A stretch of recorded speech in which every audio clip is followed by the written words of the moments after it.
আজকের অনুগল্প বড় হলে বুঝবে। রচয়িতা দুর্গাদাস মিদ্যা। সদা সত্য কথা বলিবে, সৎ পথে চলিবে। বিদ্যাসাগরীয় বর্ণপরিচয় হাতে নিয়ে চিৎকার করে পড়ছিল ছেলে সুবোধ। মা শুনছিল আর হাসছিল মনে মনে। হাসার কারণটা মনে পড়তেই হাসির ধমকটা হঠাৎ বেড়ে গেল।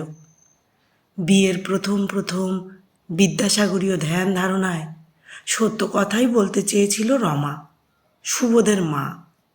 সিনেমা যাবে একসাথে। যতবার বলতে গেছে শাশুড়ির কাছে, অনুমতি পায়নি।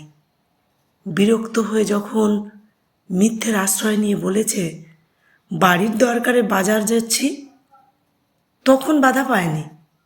আসলে বাজার যাওয়ার উদ্দেশ্য ছিল না, ছিল সিনেমা যাওয়া। কিন্তু বাজারের নাম করে সিনেমা দেখাটা সেরে নিতে অসুবিধে হয়নি। বাপের বাড়ি যেতে কার না ইচ্ছে করে? রমার সেরকম ইচ্ছে হলে সত্য বলেই যেতে চেয়েছিল, পারেনি যেতে। তাই ইনিয়ে বিনিয়ে বাবা অথবা মায়ের শরীর খারাপের কথা বলে পার পাওয়া যেত।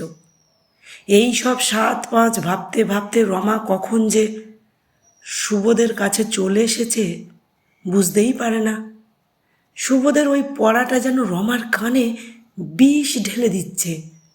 সহ্য করতে না পেরে সুবোধকে বলল, যা, তোকে আর পড়তে হবে না, অনেক হয়েছে।